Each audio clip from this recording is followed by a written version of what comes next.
22వ అధ్యాయము 24వ వచనం నుండి 34వ వచనం వరకు ఒకరు లేచి చదివి వినిపించండి. ముందు 22వ అధ్యాయము 24వ వచనం నుండి 34వ వచనం వరకు రాదు.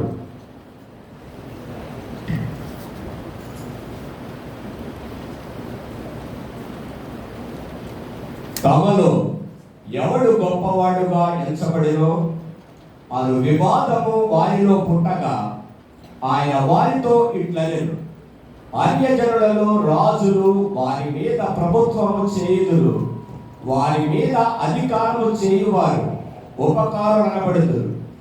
మీరైతే అలాగూ ఉండరాదు. మీలో గొప్పవాడు చిన్నవారి వలెను, అధిపతి పరిచారకుని వలెను ఉండవలెను. గొప్పవాడెవడు? భోజన పంక్తిని కూర్చుండువాడా, పరిచర్య చేయువాడా? పంక్తిని కూర్చుండు వాడే కదా. అయినను నేను మీ మధ్య పరిచర్య చేయవారి వలె ఉన్నాను. నా శోధనలో నాతో కూడా నిలిచి ఉన్నవారు మీరే. కనుక నా తండ్రి నాకు రాజ్యమును నియమించినట్టుగా నా రాజ్యములో నా బల యొక్క అన్నపానమును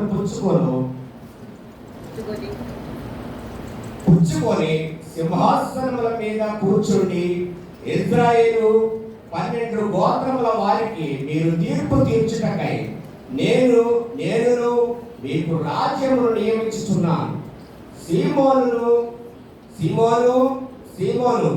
ఇదిగో సాతాను మిమ్మల్ని పట్టి గోధుమల వలె జల్లించుటకు మిమ్మల్ని కోరుకొనెను గాని నీ నమ్మిక తప్పిపోకుండునట్లు నేను నీ కొరకు వేడుకొంటిని. నీ మనసు తిరిగి ఎడల నీ సహోదరులను స్థిరపరచుమని చెప్పాను. అయితే అతడు, ప్రభువా, నీతో కూడా చెరలోనికి మరణమునకు వెళ్ళుటకు సిద్ధముగా ఉన్నానని ఆయనతో అనగా, ఆయన, పేతురు, నీవు నన్ను ఎరుగనని ముమ్మారు చెప్పు వరకు నేడు కోడి కోయదని నీతో చెప్పుచున్నాను.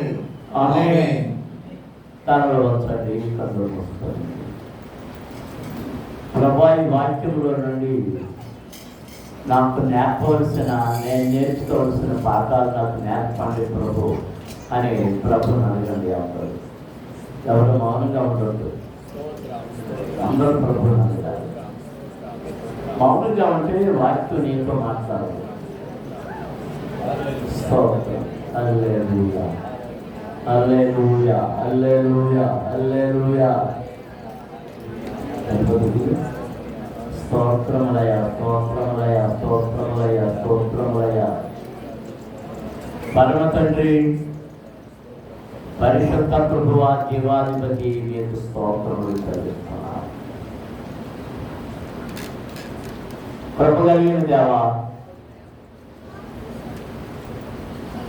మిమ్మల్ని పూజించడానికి, ఆరాధించడానికి ఈ ఆదివారపు దినమును నిర్ణయించుకొని మీ సన్నిధిలోనికి చేరువచ్చాం. పాత్రల ద్వారా, స్థుతుల ద్వారా మిమ్మల్ని మహింపరిచి ఉన్నాం. సాక్ష్యముల ద్వారా కనపరిచి ఉన్నాం. మీ వాక్యమును చదువుటకును దానిని అర్థం చేసుకోవడానికి ప్రయత్నం చేస్తూ మీ సన్నిధిలో నిలిచి ఉన్నాం. చదివిన లేఖన భాగమును మీరు ఆశీర్వదించండి. దానిని మేము ఇప్పుడు ధ్యానం చేస్తుండగా మాకు కావలసిన దానిని నేర్పండి ప్రభు. నీ ప్రజల యొక్క హృదయములలోనికి ఇంకున్నట్లుగా వారి హృదయపు పలకల మీద ఇనుప గంటముగా మీరు వ్రాయమని వేడుకొస్తున్నాం. అవి పెరిగిపోకుండాను, చెదిరిపోకుండాను, హృదయాల్లో స్థిరపడినట్లుగా మీ వాక్యమును ప్రతి వారి హృదయంలో ఉంచి విరికినిలో మమ్మల్ని అందరినీ దీవించండి. నన్ను స్వాధీనపరచుకోవాలి. నా ఆలోచన, నా ఉద్దేశాలు ప్రక్కన పెట్టి నన్ను మీ నోటికి బోరగా వాడుకోవమని, నాలో నుండి మీ స్వరాన్ని వినిపించి నీ ప్రజలతో మీరు మాట్లాడమని యేసు నామమున అడుగుతున్నాము తండ్రి. ఆమేన్. దేవునికి స్తోత్రం. హల్లెలూయా, హల్లెలూయా. ప్రియమైన దేవుని పిల్లలారా, దేవుని జనాంగమా, ప్రభు పట్టబడే ముందు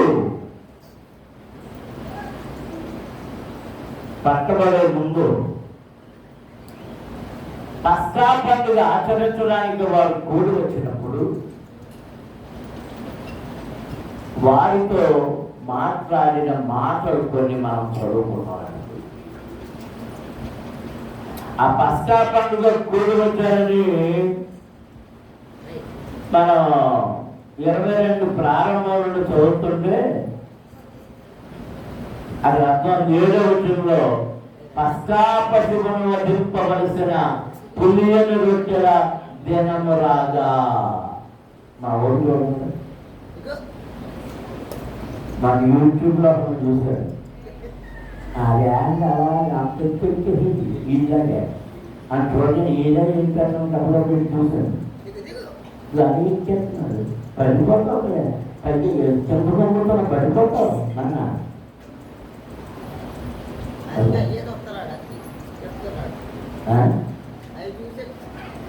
ఇదిగో ఇదిగో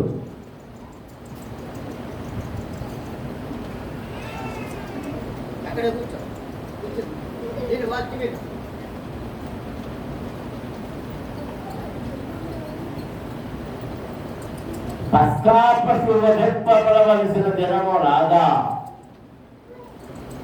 దానిని వధించారు. ఆ భుజిస్తున్నప్పుడు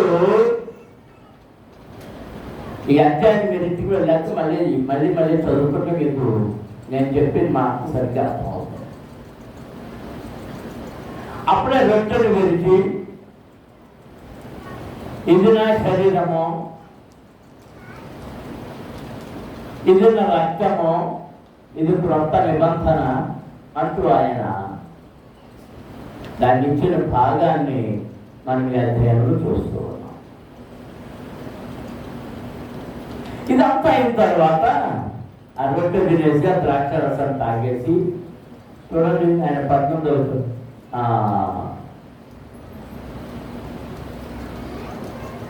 మనం 14 వచ్చిన ఆఖరి వచ్చినప్పుడు ఆయనయు ఆయనతో కూడా అపోస్తలులను పంచుని కూర్చుండేది.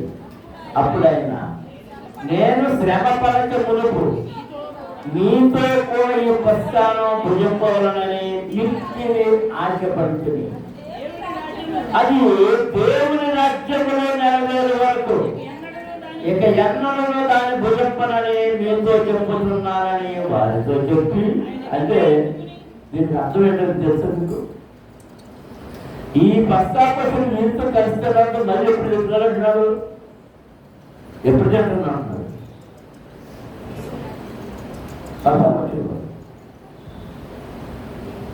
ఎప్పుడు 16 అన్నమాట. మళ్ళీ ఎప్పుడు చెప్పారు?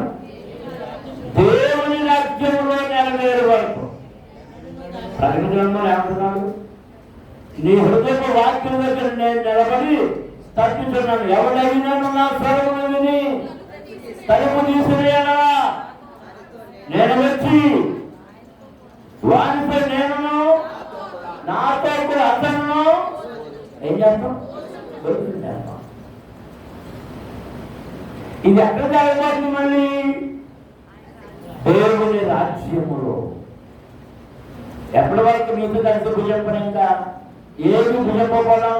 పస్కా పశువులు, పస్కా పండుగ రొట్టె, పులియని రొట్టె ఎప్పటి వరకు తినక శ్రమ పడుకున్నప్పుడు మీతో భుజించాలని కోరుకున్నాను, అది అయిపోయింది. అది దేవుని రాజ్యములో నెరవేరు వరకు ఇక ఎన్నడూ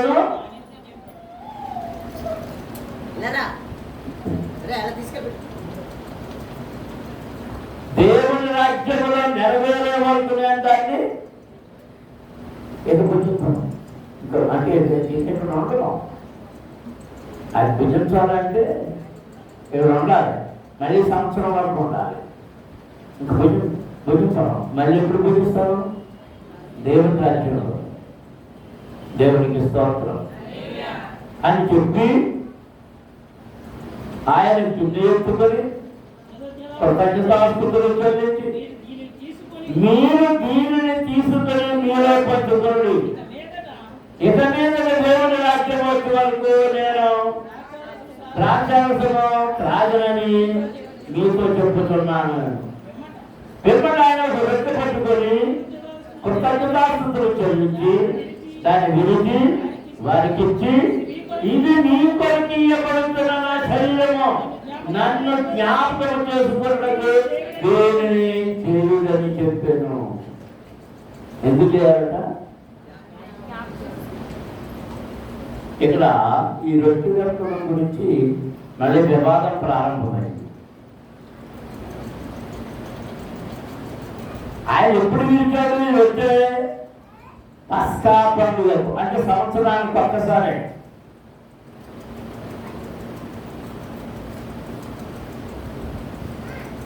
కొంతమంది ఇప్పుడు సంవత్సరానికి ఒకసారి విరవాలని బాధ చేస్తున్నారు. అది తప్పుడు బాధను కొంతమంది చెప్తారు. ఎందుకంటే ఇంటింటా రొట్టె విరిచారని అపొస్తలులు గారు అది ఎప్పుడు దాన్ని కూడా ఆలోచించారు. మళ్ళా ప్రభు వెళ్ళిపోయిన తర్వాత మళ్ళా పస్కా పండుగ వచ్చేటప్పటికి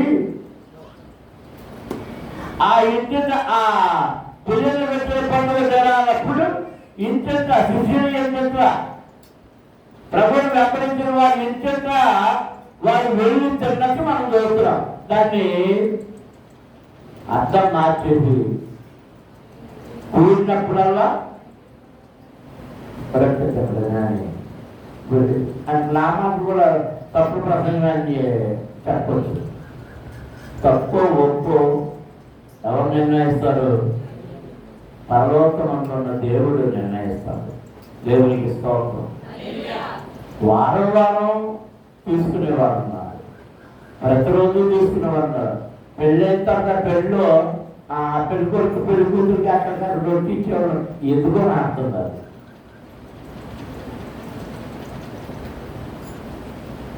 అది ఏరంటే పస్కా పొలియని రొట్టెల పండుగ. ఇది నా శరీరం అనేది దీనిని చేయుడి. మళ్ళీ ఏమంటున్నాడు? ఆ ప్రకారమే భోజనమైన తర్వాత ఆయన గిన్నె పట్టుకొని, ఈ గిన్నె నీ కొరకు చిందింపబడుతున్న నా రక్తము వలనైన క్రొత్త నిబంధన. నేను చిందించబోతున్నాను కదా, రేపటి రోజుగా రేపేళ్ళలో చిందించబోతున్నాను ఈ రక్తం. ఆ రక్తాన్ని ముందుగా మీకు నా చేతులతో, నా శరీరాన్ని, నా రక్తాన్ని నా చేతులతోనే నీకు ఇస్తున్నాను. దేవునికి స్తోత్రం. అందులో స్తోత్రం జరుగుతుంది. ఇదిగో నన్ను అప్పగించువాని చెయ్యి నాతో కూడా ఈ బల్ల మీద ఉన్నది. ఆడు కూడా ఉన్నాడు. ఎవరు మనకు తెలుసు.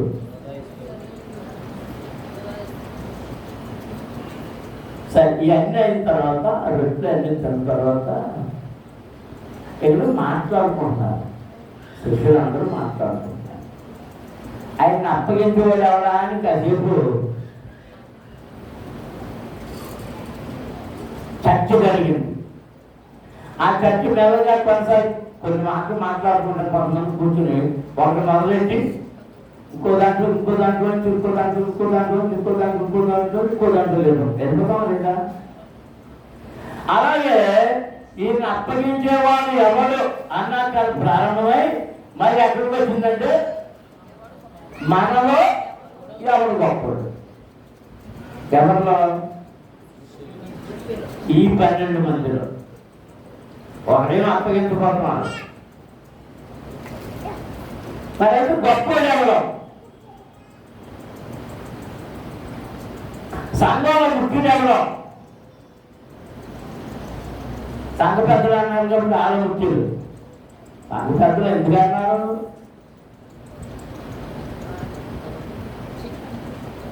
కాస్తంతా పెద్దలతో వహించి అందరినీ సంఘ పెద్ద అంటే అర్థం ఏంటి చెప్పనా? వింటున్నారా?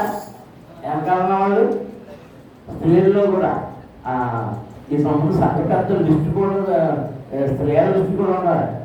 సంఘ పెద్ద అంటే ఏంటి తెలుసా? పొలికత్త.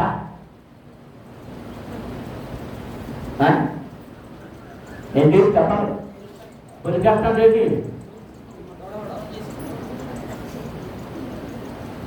గదిలే పొలికత్త అంటే ఏంటి? ప్రదర్శన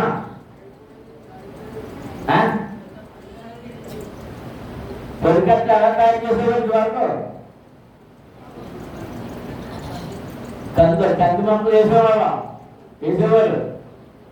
ఆ కంది కాయలు కోసిన తర్వాత కంప నరికేసిన తర్వాత ఆ కంప రెండు చెట్లు తీసి అది నించేసి అట్లకి తనపులు ఎత్తి కట్టేసి పొలికట్ట. దాన్ని పొలికట్ట అంటారు. ఆ గొడ్డ జాగ్రత్తలో ఉన్న చెత్త అంతా దానికి ఒకవేళ కాలం వేస్తే కాలం దగ్గర అది ఇది చెదిరిపోయిన వాటిని పొగేదాన్ని. ఇది అర్థమైందా? చెత్త పులిచి అవసరపడేదానికి. రెండోది గింజలను దగ్గరగా పోగేదానికి. ఓ పొలికట్లో మీ పని ఏంటో తెలుసా? మీ పని పొలికట్ల పని. ఆ పని చెయ్యాలి. అన్నం దేవునికి స్తోత్రం చెల్లించడం. ఈ 12 మంది అపోస్తలుని 12 అపోస్తలు అభిషేకించాడు, వాళ్ళకి అధికారాలు ఇచ్చాడు. వెళ్తున్నారు, దయ్యాలు బాగా అవుతున్నాయి, దయ్యాలు పారిపోతున్నాయి, రోగులు బాగా అవుతున్నారు. ఎంతో చేసిన పక్కన కూర్చొని కబుర్లు అంతా ఏమంటున్నాడంటే అసలు మనలో గొప్పోడేవాడు,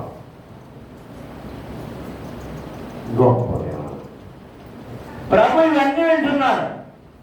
ఇవన్నీ వినగా విని తమలో ఎవరు గొప్పవాడుగా ఎంతబడినారు వివాదము వారిలో కొత్తగా ఏం పుట్టిందంట? వివాదమే పుట్టేది.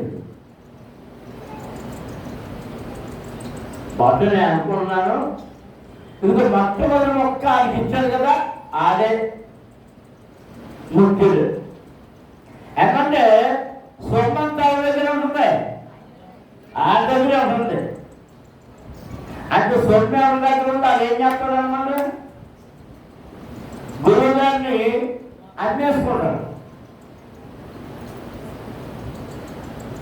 రైతులమ్మా గురువు గారిని ఏం చేస్తాడు? అన్వేసుకుంటాడు.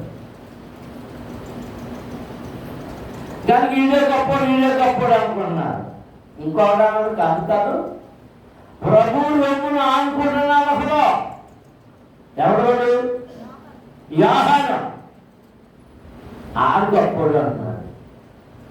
ఇంకోటి కాదు, ఏ మాట వచ్చినా పేతురు ఇది చేద్దామా, అది చేద్దామా, అలాగా ఎలాగా అని ఎవరిని అన్నాడు? పేతురుని అంటున్నాడు.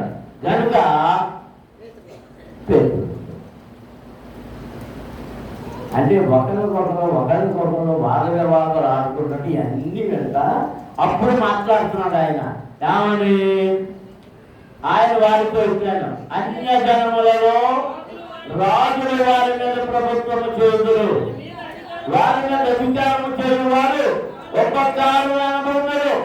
మీరైతే ఆరాధు ఉండరాదు, మీరు గొప్పవారు చిన్నవారి వలెను, అధిపతి పరిచారకుని వలెను ఉండవలెను. దేవునికి స్తోత్రం. హల్లెలూయా. మధ్యమార్పు వచ్చేస్తుంది. ఇంత చెప్పాలనుకున్నాను, మర్చిపోయినప్పుడు సడన్గా గుర్తొచ్చింది ఒక ప్రార్థన విజ్ఞప్తి. మన తాళపూడి కృష్ణపర్ గారి అబ్బాయి, అంటే సుజాతుడు తమ్ముడు మోదీ జ్వరం వచ్చి ప్లేట్లెట్స్ పడిపోయినాయి అంట. నేను మెసేజ్ పెట్టారు. రాయమండ్రి పావన హాస్పిటల్లో ఉన్నాడంట. ఆయన కొరకు ప్రార్థన చేయండి అంటే డెంగీ ఫీవర్ వచ్చిందన్నమాట. ప్లేట్లెట్స్ పడిపోతున్నాయి, డెంగీ ఫీవర్. ఆ డెంగీ ఫీవర్ ఎవరికి వస్తుందంటే దోమలు గుర్తు వస్తుంది. మరి మోజెస్ కొరకు ప్రార్థన చేయండి, త్వరగా స్వస్థపడి ఆ జ్వరం అది తగ్గిపోతుంది. కానీ ముందు జ్వరం తగ్గాలి. ఎలాంటి జ్వరాలు ఎవరికి వచ్చిన వెంటనే మీరు నీళ్ళు ఎక్కువ తాగాలి, ద్రవ పదార్థాలు ఎక్కువ తాగాలి. ద్రవ పదార్థాలు ఎక్కువ తాగుతుంటే ఆ ప్లేట్లెట్స్ పెరుగుతాయి. మరి ఆయన వరకు ప్రార్థన చేయండి. Moses, Kauluru Moses.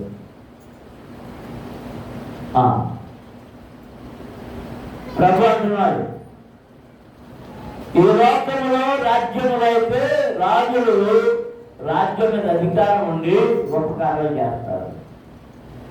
మీరైతే అలా ఉండకూడదు.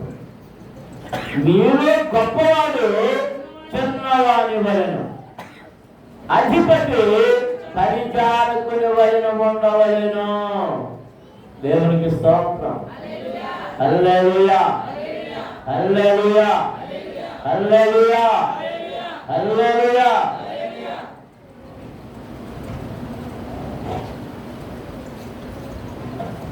ఇలా అమ్మగారు చెప్పింది కదా పైలట్ గురించి. పైలట్ అంటే విమానం నడిపి,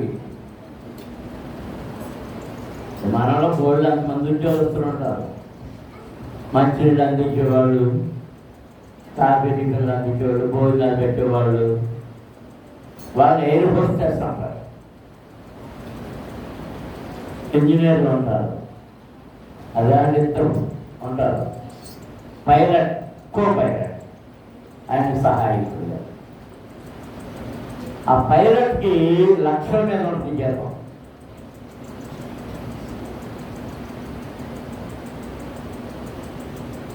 అది ఏ దేశానికి వెళ్తే వాళ్ళకి అన్ని సౌకర్యాలు ఆ కంపెనీ సమకూరుస్తుంది. మరి ఆమె పైలట్ ఉద్యోగం చేస్తుందంటే చాలా ధనవంతురాలుగా మారిపోయాడు. ఎయిర్ హోస్టెస్ లేదు, పైలట్ లేదు. మా భార్య పైలటే చదువుతానన్నాడు. ఆడు చేసినంటే పైలట్ చేస్తే, పైలట్ అయితే అన్ని దేశాలు తిరిగేచ్చు అని అనుకున్నట్టున్నాడు. ఆ పైలట్ అంటే నాకు భయం. ఎందుకంటే శిక్షణ విమానాలు రకరకాల అవసరం చూసి పైలట్ మాత్రం చదివినాను కుదరదని నేనే అడ్డం పెట్టాను. అయితే గ్రౌండ్ ఇంజనీర్గా చదువుతాను అన్నాడు. నా చదువుకు నేను గాలిలో లేచేటప్పుడు, ఎగిరేటప్పుడు, దిగేటప్పుడు ఇంకెవరు అనుమతం రాలే, దేవుడే, గ్యారంటీ లేదు. గ్రౌండ్ ఇంజనీర్ అనుకోండి, విమానం వచ్చినప్పుడు విమానాన్ని చెక్ చేయడం, బాగు చేయడం, అది అన్ని సరిచూడటం మెకానిజం అన్నమాట. వాళ్ళకు ఉండే ప్రాముఖ్యత వాళ్ళకు ఉంటుంది. మన చదివేకే 2 సంవత్సరాలు సింగపూర్లో ఉద్యోగం చేసుకున్నారు. అది ఎక్కడ అమ్మ పంపుతున్నారు కానీ నాకు పంపలేదు అనుకోండి. సంవత్సరాలు పెడుతూ వస్తుంది.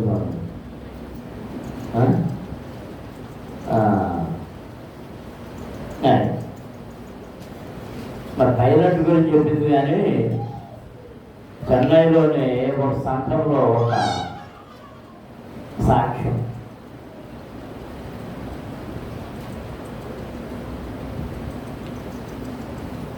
చిన్న స్థలం నుండి తల్లితో ఆరాధనకు వెళుతూ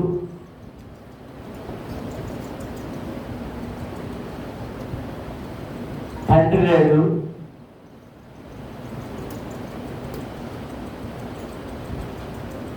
పాస్టర్ గారికి సహాయకారిగా ఉంటూ చేస్తున్నప్పుడు పాస్టర్ గారు ఏం చేయాలంటే కుర్రాన్ని చెప్పులు స్టాండ్ దగ్గర కాపలా పెట్టాడు. ఎవరిని? మా అప్పు కానీ ఇప్పుడు వెళ్ళి చెప్పులు స్టాండ్ దగ్గర ఉంటారా అంటే ఉంటాడా? ఉంటాడు. ఆ జీవనప్పు చెప్పుకున్నప్పుడు ఈ లైవ్ అంతా ఆగి పెట్టడం, మిగిలిన వాళ్ళందరూ డమ్మీలే. ఇప్పుడు చెప్పులు కన్నా ఏం కన్నా ఎవరిని కదా తొందరగా వరకు పెడతాను. నీ టైం అవ్వలేదు, మీ అమ్మ టైం అవ్వలేదా, మీ నాన్న టైం అవ్వలేదురా అని అదొక పిచ్చిలు ఇచ్చేసి ఇది చెప్తుంటాడు. చెప్పులు స్టాండర్డ్ దగ్గర అయితే అంతరు పెడతారు. ఆ చెప్పులు మారిపోవడమో లేదా ఎవరైనా వేసుకోవడమో ఇది చెప్పులు స్టాండ్ ఎదుగుతున్నారు. చెప్పులు స్టాండే గుడి గుడి చేసిన తర్వాత అన్ని చేసిన తర్వాత అసలు ఎక్కడ ఉండాలంటే చెప్పులు స్టాండ్.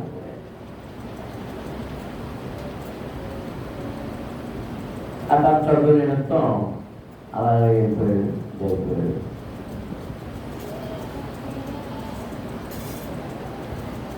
ఒకసారి సంఘాన్ని కబురు వచ్చింది. రేపు ఆదివారం కలెక్టర్ గారు మీరు చర్చకు వస్తారంట. అలా నిజమేనా?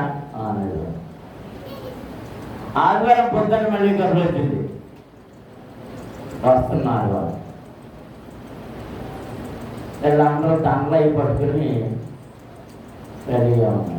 ఆరాధన టైం అయిపోతుంది, సమయం అయిపోయిందని సరే ఆయన వచ్చాక వేద్దామని అని ఆయన కోసం ఎదర కుర్చీలన్నీ ఖాళీ చేసింది. ఆరాధన మొదలైపోయింది, సగం అయిపోయింది, చూస్తున్నారు రావట్లేదు. ఆమె కూడా అనేసారు. ఎవరు రాలేదు? ఏంటి అని ఆఫీసుకు ఫోన్ చేశారు. ఆ పిఏకి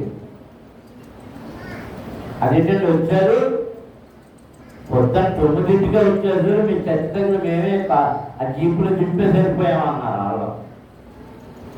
వాళ్ళు పార్టీ గారికి ఏం ప్రాబ్లం సంపదలు ఏం పోయితే ఏం అర్థం కాదులే. అందరూ ఎవరు కొట్టుకుంటే అయ్యా మీరెవరు నేనైనా కలుపుతున్నా అంటే నేనే అన్నది. అది కొద్దిగా చూస్తున్నాము మీకోసం ఇవన్నీ బెంచీలన్నీ ఎక్కడ బెంచీలు ఖాళీ చేస్తుంటామంటే నాకు ఇక్కడ డ్యూటీ ఒకటి ఉంది. ఆ డ్యూటీ కాదు ఉన్నాను నేను. ఏ డ్యూటీ? చెప్పులు స్టాండ్. నేను ఉన్నప్పుడు నాకు అయ్యగారు వేసిన డ్యూటీ చెప్పులు స్టాండ్. నేను కరెక్ట్ అయినా కానీ మరి సంఘానికి వచ్చాను, నా డ్యూటీ అక్కడ. నేను అక్కడుండే వాక్యాన్ని విన్నాను. పరిచర్య కలిగి కొంచెం అంటే 100 రూపాయల చీరల నుంచి 200 రూపాయల చీరలు వెళ్ళేటప్పటికీ మన పక్కన మారిపోతాయి. 500 చీరలు వెళ్ళేటప్పుడు ఇంకొంచెం మారిపోతుంది. 1000 రూపాయల చీరలు వెళ్ళేటప్పటికి అదే 5000 చీరలు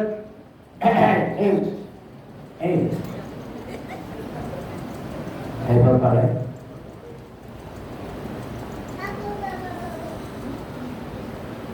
జిల్లాని శాసించే స్థాయిలో ఉన్నా కానీ దేనికడికి వెళ్ళిపోయినా అదే ప్రభు అంటున్నాడు, మీరు గొప్పవాడిగా ఉండగోరేవాడు పరిచారకుడిగా ఉండాలి. దేవునికి స్తోత్రం. హల్లెలూయా. నేను కూడా పరిచర్య చేసుకోవడానికి రాలేదు, పరిచర్య చేయడానికే, పరిచారం చేయడానికే వచ్చాను.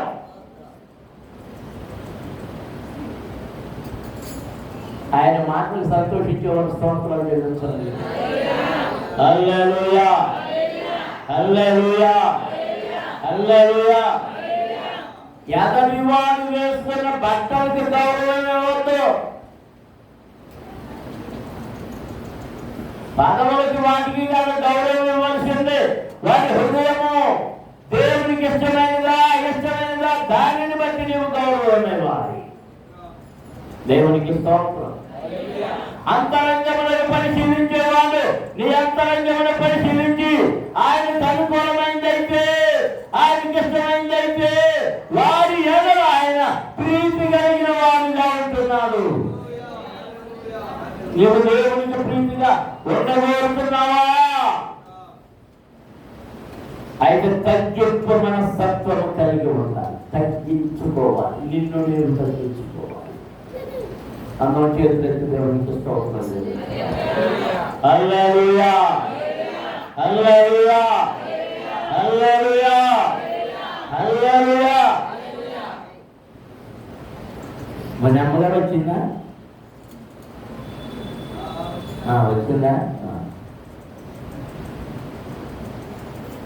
అప్పుడప్పుడు ఎవరైనా అయ్యగారులు వచ్చినప్పుడు అలా ఖాళీలు ఇచ్చేటప్పుడు ఎవడండి మా గ్రామ సర్పంచ్ అండి అని చెప్పేవాడిని.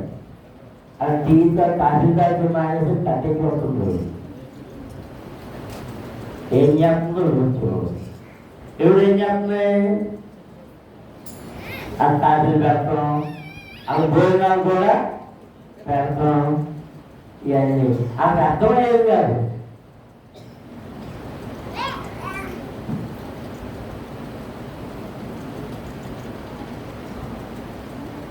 ఎప్పుడైతే నేను సర్పంచులు అయ్యానని ఎవరికి నువ్వు నాకు చేయాలి అని నేను నీకు చెప్పవా అని అంటే తిరిపడేసిన ఎంగిలిస్తరాకునికి కుక్కలు చింపేసినట్టుగా అయిపోతుంది. ఎవరు కూడా తను తాను హెచ్చించుకోకూడదు. నీకు కలిగి ఉన్న దానిని బట్టి ఇంత కీర్తనలో 140 కీర్తన ఏమన్నాడు? కుటుంబం బట్టినా అదేనా? ఆ మాటేనా అన్నట్టుగా రాజు రాజు రాజు అసలు ఆ మాట కాదా? అది నేను తీసుకుంటూ వచ్చుకుంటున్నాను. నేను నన్ను అడిగేటంటే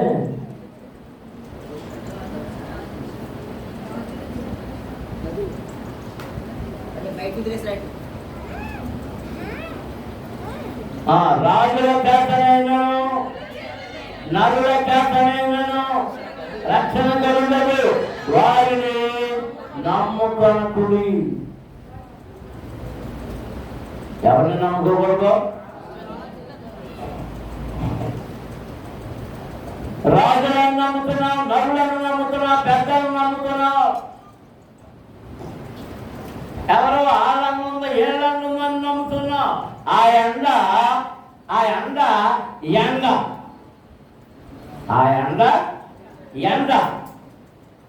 ఎండలో ఎక్కువసేపు నిలబడితే ఏముంది?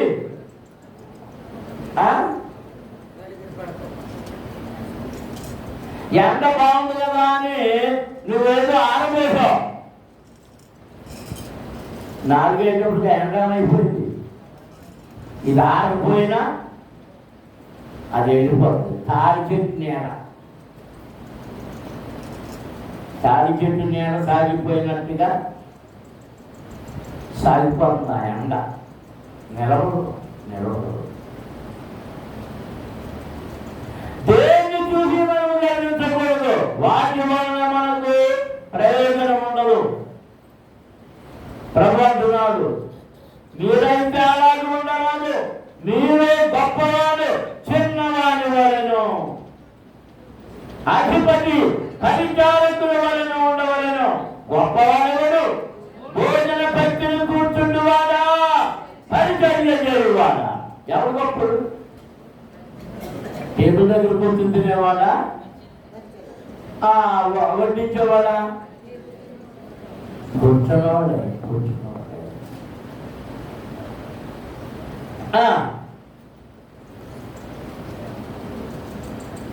అయినను నేను మీ మధ్య పరిచర్య చేయువాని వలె ఉన్నాను.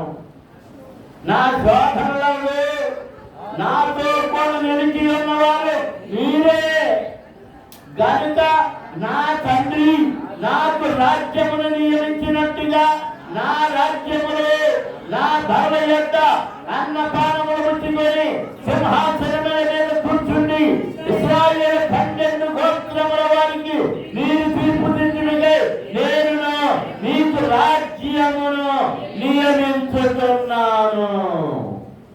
దేవునికి స్తోత్రం. అందరూ స్తోత్రం జరుగుతుందా? హల్లెలూయా, హల్లెలూయా, హల్లెలూయా, హల్లెలూయా. ఆ రాజ్యము లోక రాజ్యము, భూలోక రాజ్యము నా రాజ్యమైతే పరలోక రాజ్యము దేవుని రాజ్యము. ఆ రాజ్యము ప్రత్యేకమైన రాజ్యము. ఆ రాజ్యము అధిపతులు మీరే. మీ 12 మంది 12 గోత్రముల వారికి తీర్పులు తీర్చుటకై మీకు సింహాసనములు సిద్ధపరచబడి ఉన్నవి. దేవునికి స్తోత్రం. అందులో స్తోత్రం జరుగుతుందా? హల్లెలూయా, హల్లెలూయా, హల్లెలూయా, హల్లెలూయా. మీరు తక్కువే చేయబడరు. ఈ లోక రాజ్యంలో మీరు తగ్గించబడి ఉంటే నా రాజ్యంలో మీరు గొప్పవారిగా ఎంచబడతారు. మీరు వెలుగుతూనే ఉంటారు, ప్రకాశిస్తూనే ఉంటారు. దేవునికి స్తోత్రం. ఇప్పుడు అంటున్నాడు, సీమోను, సీమోను, ఇదిగో సాతాను మిమ్మును పట్టి గోధుమల వలె జయించుటకు మిమ్మును కోరుకొనెను. సైతాన్ గారు ఏం చేస్తానికి కోరుకుంటున్నాడంట? మిమ్మల్ని జల్లెడ బట్టి శోధించాలని కోరుకుంటున్నాడు. ఎవరో? సాతాను. ఇక్కడ ఒక్క కొద్ది నిమిషాలు మనం అసువార్తలో చదువుతున్నప్పుడు అక్కడ ఏం రాయబడింది? దేవుని రాజ్యం వచ్చింది. ఆయన చేతిలో ఆయన చేత ఉన్నది. ఆయన కృపారా పట్టుకున్నాడు, ఎగరవేస్తా ఉన్నాడు. ఎగరవేసినప్పుడు ఏమవుతుంది? గింజలన్నీ ఒకరికి వస్తే పొట్టంతా ఎక్కడ పడేస్తున్నాడు? అగ్గిలో పడేస్తున్నాడు. ఈ గింజలన్నీ ఏం చేయబడుతున్నాయి? రాశిగా సమకూర్చబడి పుట్టలో చేర్చబడుతున్నాయి. దేవునికి స్తోత్రం. హల్లెలూయా, హల్లెలూయా. దేవుడే మరి ఆమోసు గ్రంథం చూడండి ఒకసారి. ఆమోసు గ్రంథంలో 9వ అధ్యాయం 9వ వచనం.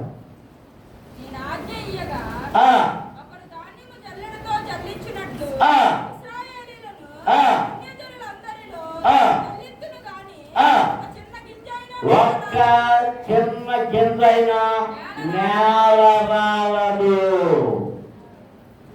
ఆయన చేతిలో చేత ఉంది, జల్లుడా ఉంది. చేత ఉంది, జల్లుడా ఉంది. దేవునికి స్తోత్రం. ఆయన చేత గురించి తెలుసుకోవాలంటే చూడండి, లూకాసు వార్త 3:17 వచనం చదవండి. లూకాసు వార్త 3:17 వచనం.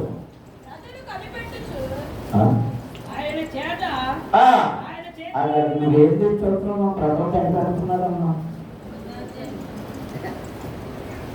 ఎవరు చదివినా? లోకాయనా? 3 ఎన్నో అవుతున్నావు చదివింది? నేను 17 నా నాలుక మరి కొంచెం ఇబ్బందిగా ఉంది. 17 ఆయన చేత ఆయన చేతిలో ఉన్నది. ఆయన తన కళ్ళను బాగుగా శుభ్రం చేసి తన కొట్టులో గోధుమలు వేసి ఆరణ్యతో పొట్టు కాల్చి వేయను అని అందరితో చెప్పాను. దేవునికి స్తోత్రం. అన్న స్తోత్రం చేస్తున్నా. హల్లెలూయా, హల్లెలూయా, హల్లెలూయా. ఆయన దగ్గర చాలుడా. ఇప్పుడు ఆయన హెచ్చరిక చేస్తున్నాడు సీమోనుతో. సీమోను, సీమోను,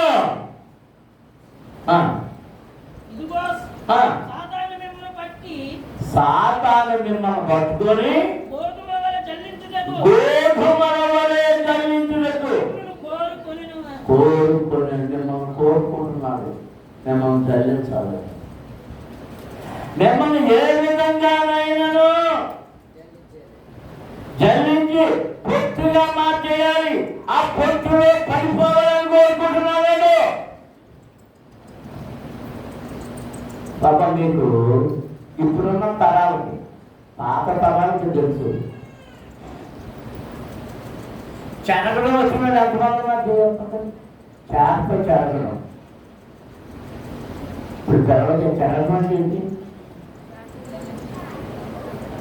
చెరగడం కూడా దాంట్లో మళ్ళీ ఉన్నాయి. ఇలా ఇలా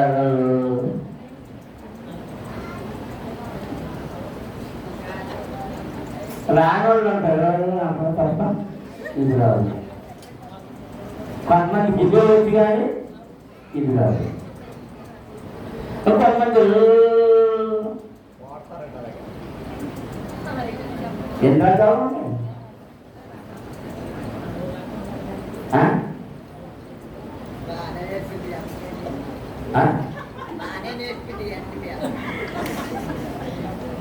మా అమ్మని ఎప్పుడు నేను చూశాను. స్త్రీలు అన్నీ చేయడం చూశాను.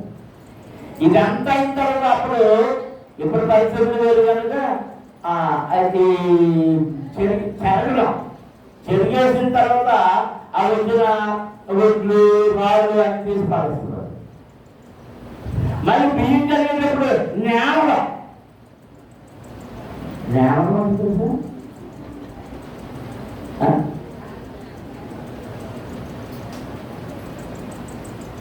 ఆఖరి మళ్ళీ బియ్యం నేవడం. ఆ నేవినప్పుడు మళ్ళీ ఈ చెరిగినప్పుడు మిగిలిపోయిన రాళ్ళు ఏమంటే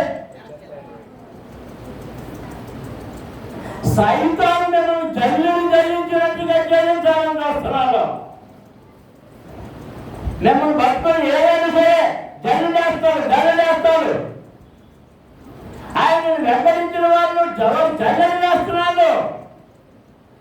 ఎందుకంటే వాళ్ళు ఏదో ఒక్క ప్రజలు ఎక్కడికి నడిపించాలని అగ్నిలోనికి, ఆరని అగ్నిలోనికి.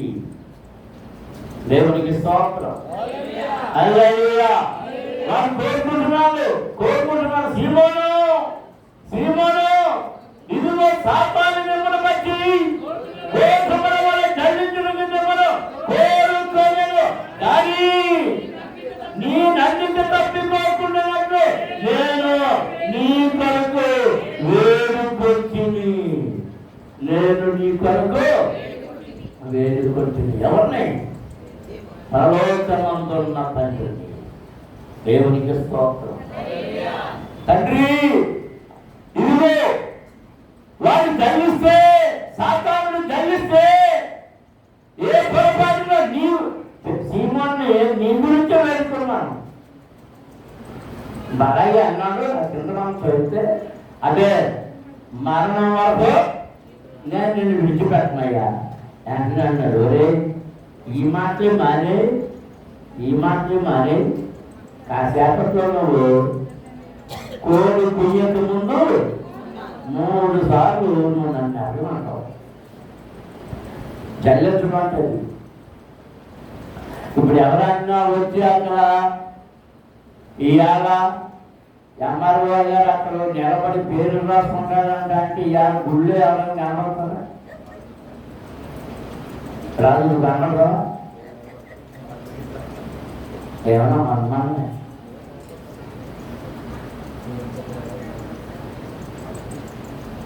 నేను అక్కడ నేను నా కుటుంబం పిలుస్తాను. ఎందుకంటే మేము ఆల్రెడీ క్రైస్తవులుగా ఉంటాయి.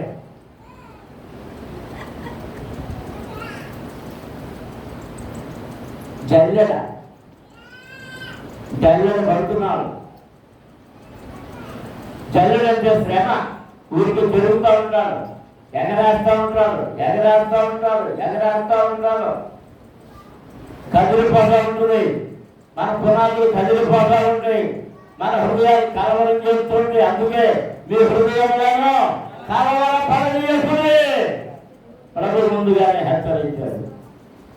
మీ హృదయాలు కలవరం. ఇవన్నీ జరిగినప్పుడు, ఇవన్నీ సాధనలు వచ్చినప్పుడు, ఇవన్నీ విన్నప్పుడు మీ హృదయంలోనూ కలవర పడనీయకుడి. మన వారంలో, ఈ గత వారంలో 2-3 రోజుల్లో భయంకరమైన భూకంపాలు. వెనుజులాలో కొన్ని వేల మంది చనిపోయారు. కూలిపోయి మొత్తం నేల నిధులన్నీ కూలిపోయి. జపాన్లో కొన్ని, ఫిలిప్పైన్స్ లో కొన్ని, 5 దేశాల్లోనూ 6 దేశాల్లోనూ, అమెరికా కూడా ఒక చోట భూకంపం, 6 చోట్ల భూకంపాలు ఈ వారంలో. ఇవన్నీ కలిగినప్పుడు ఏం జరుగుతుందంటే మన హృదయానికి కలవరం.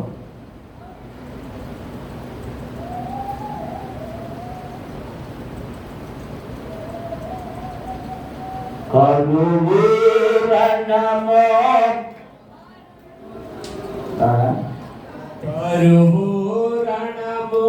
మరణము దోచి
రకరకాల పోరాటాలు.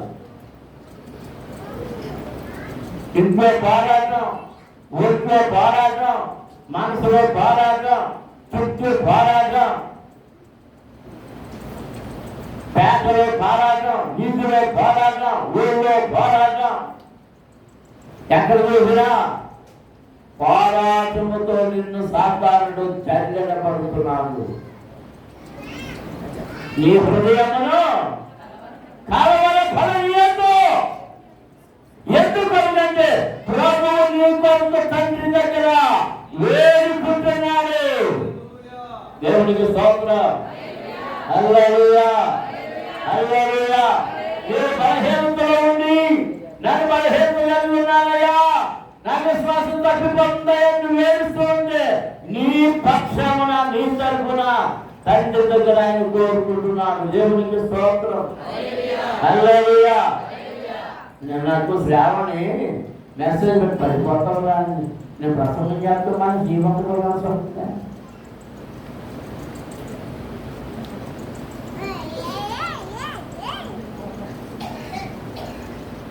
పన్నేది ఊరిపోయిందంట. వచ్చేసిన హాస్పిటల్లో వచ్చేసిన కావాలా ఇదే గొడవ.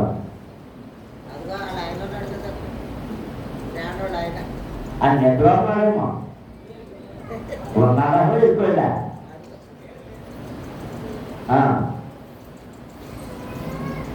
మొహం ఎంత అయిపోయింది. నేను అన్నా ఫోటో చూడగానే ఏ మాట్లాడి నుంచాను కొడుకాను పనుకుంటాడా, కొడుకు పనుకుంటాడా, ఆయన పనుకుంటాడా, మొహం ఎంత అయిపోయిందని నేను అనుకున్నా. మెసేజ్ పెట్టింది, పన్నేది ఇరిగిపోయిందండి, అది పీకించలేదు. ఉన్నట్టుండి నుంచి ఇదైపోయి ఇవన్నీ పెదవులు ఇవన్నీ రావైపోయింది, అంత రావైపోయింది. డాక్టర్ గారు అర్జెంటుగా పీకేయాలన్నారు. హాస్పిటల్కి వచ్చానండి అని చెప్తుంది. సరే ప్రార్థన చేస్తున్నానమ్మా అని చెప్తా మరి పీకించుకొని ఉంటున్నట్టు అంటే లోపల పన్ను విరిగిన పన్ను లోపల అంటే మహమంతా ఏం చేసింది. మన బ్రతికంటే మన పరిస్థితి అంటే ఏదైనా విరిగితే, మన విశ్వాసం విరిగిపోతే, మన ప్రార్థన విరిగిపోతే, మన భక్తి విరిగిపోతే ఏమైపోతుందో తెలుసా? సాతానుడు మనల్ని పీడించడం మొదలు పెడతారు. దేవుడికి స్తోత్రం. హల్లెలూయా. నీ కొరకు నా కొరకు ప్రభు తండ్రి దగ్గర వేడుకుంటూనే ఉన్నాడు, ప్రార్థిస్తూనే ఉన్నాడు. సాధనలో అందుకే ప్రభు ఆ గెచ్చమని తోటలో శిష్యులతో అనేక మంది చెప్పారు, మీరు సాధనలో ప్రవేశించుకుంటున్నట్లుగా నేరకలిగి ప్రార్థన చేయుడి. ఎందుకంటే సాతాను మనల్ని ఏం చేయాలని కోరుకుంటున్నాడంట? వాడి కోరిక దేవుని పిల్లల్ని ఆ పెరగట్టుకుని ఆలోస్తుంటే ఆ గిరగిరగిర రాస్తుంటే అది అని అవుతుంటుంది. అది ఎంత ఆనందమో, ఎంత ఆనందమో.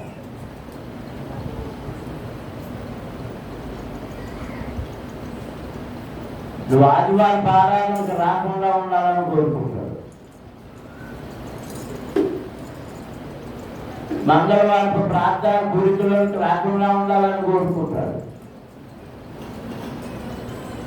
శనివారం నాడు ఉపవాసం ఉండకూడదని, ప్రార్థించకూడదని, గొలుసు ప్రార్థన చేయకూడదని వాడు కోరుకుంటుంటాడు.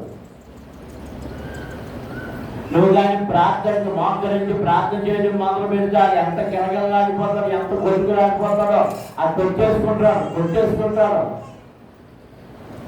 మా చిన్నప్పుడు కోళ్ళు ఏమంటే కొంతమంది సగం కోసేవారు, కొంతమంది ఏం చేశారు పేక మొత్తం కోసేవారు. ఆ పేక మొత్తం కోసి ఆ తలకాయ ఎలా పడేసా కోడి ఏం చేసేదో తెలుసా? ఈ సగం కోసినప్పుడు అయితే కాలుతో దాని కాలు చుట్టుపట్టి ఆ సగం కోసి అది ప్రాణం వదిలేసే వరకు నేను కోసాను అలా. ఆ తర్వాత అది ప్రాణాలు తీసుకో మనసుగా ఇక ఆస్తికరాలు చెప్పేసారు. అది కొట్టుకున్నప్పుడు లేకపోతే బయలు వేసినప్పుడు ఆ జంతువులు కొట్టుకుంటే చూడండి, అదంతా భయంకరంగా కొట్టుకుంటాయో. కొంతమంది వాటిని చూసి చాలా సంతోషపడుతుంటారు. వాళ్ళు హింసకుడు. సాతానుడు మన ఏమైనా హింసకుడు. నువ్వు శోధనలో పడి, ఇబ్బందులు పడి, శ్రమలో పడి, కష్టంలో పడి, నష్టంలో పడి కొట్టుకుని ఆడుతుంటే వారికి ఎంత ఆనందమో.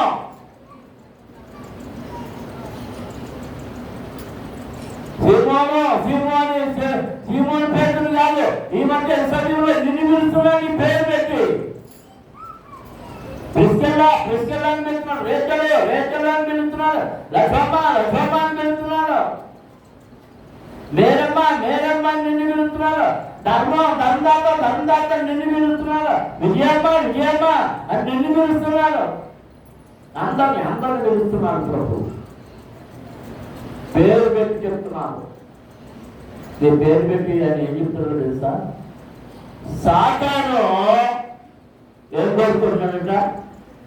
ఇదిగో సాతాను నిన్ను పట్టి గోధుమలే జల్లించినట్టు